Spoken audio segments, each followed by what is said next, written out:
भगवान ने उस सुदामा जी महाराज की पोटली से 2 मुट्ठी तंदुल निकाले।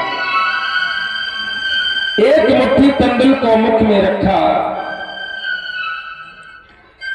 उसने द्वारिकापुरी का निर्माण किया है, वैसे रातों रात सुदामापुरी का निर्माण कर। दूसरी मुट्ठी में अन्नपूर्णा भंडार भर दो, 2 लोकों की संपत्ति उस सुदामापुरी में भर दो। तीसरी मुट्ठी जब भरने लगे, रुक्मिणी ने कहा, प्रभु 2 लोकों की संपत्ति आपने दे दिया, अगर तीनों लोग चले जाएंगे तो हम कहां रहेंगे?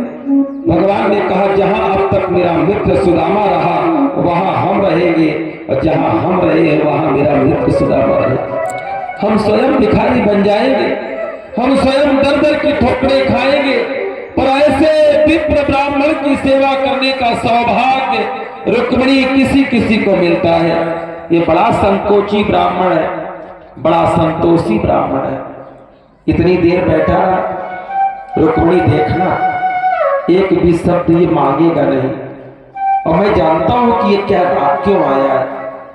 कुछ नहीं मांगेगा, ये एक शब्द नहीं कहेगा। तो अगर कोई ना मांगे तो हम कैसे अंतर्यामी? क्या हम भक्तों के हृदय की बात नहीं जान सकते? हाँ महाराज, जान तो सकते, तो हमें देने दो। महाराज बात ये नहीं है, बात ये है कि आपके ये भगवान है, और 4 मुट्ठी तंदुल होता है, आधा पत्नी का अधिकार होता है।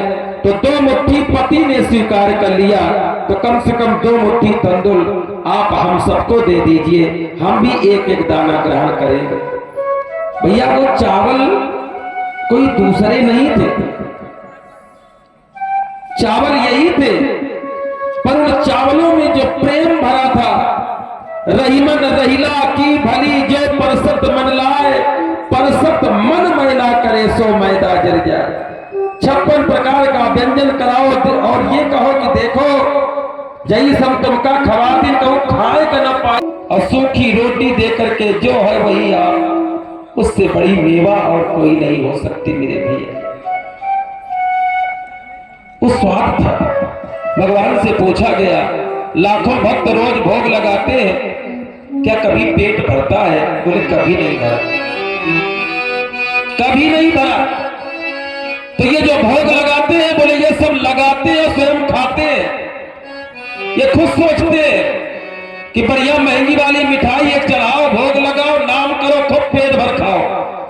और कहीं अगर सही में अगर भगवान मूर्ति में खाने लगे आधा किलो 1 किलो, तो कौनो न चढ़ाओ, कोई भी न ले जाए। बोले भैया चढ़ाए फायदा का, आधा किलो तो भगवान खा दिए और 500 की मिठाई लाए, कोई न चढ़ाए। मेरी बात गांठ बांध लो, ईमानदारी से कह रहा हूं, कोई भी नहीं चढ़ाएगा भगवान को।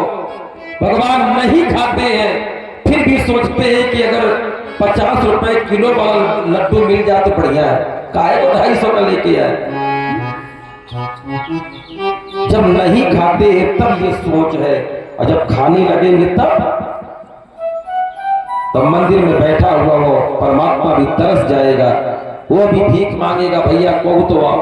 और होता है, ऐसा हो रहा है। मंगलवार को हनुमान जी का नरकसी तक महाराज दे लड्डू, कोनो नाके थे, कोनो मोहे थे, कोनो काने थे, काहे आज मंगल आ तो खा ले। और बुधवार का बैठ है, बुधवार का कोई एक कह दे, कोई एक भैया दे दे। बुधवार का नहीं रहेगा हनुमान जी, मंगलवार का हनुमान जी रहेंगे तो उनका ठूस ठूस के खवाया जाए। अब बुधवार का बैठे बेचारे सवेरे से भूखे प्यासे। सोचिए आप, ये हमारी भक्ति है।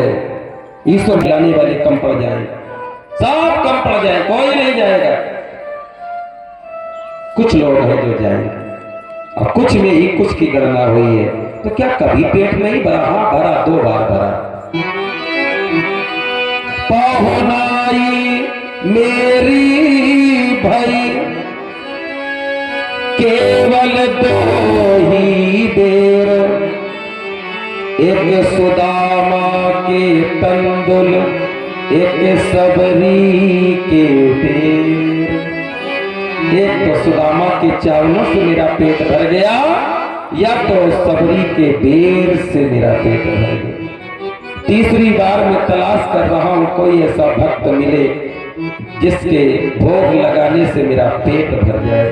वो सुदामा के चावल भगवान ने लेकर 2 लोगों की संपत्ति प्रदान की। जो इस चरित्र का गान करता है, सुनता है, उसके घर में 2 लोगों की संपत्ति प्राप्त होती है।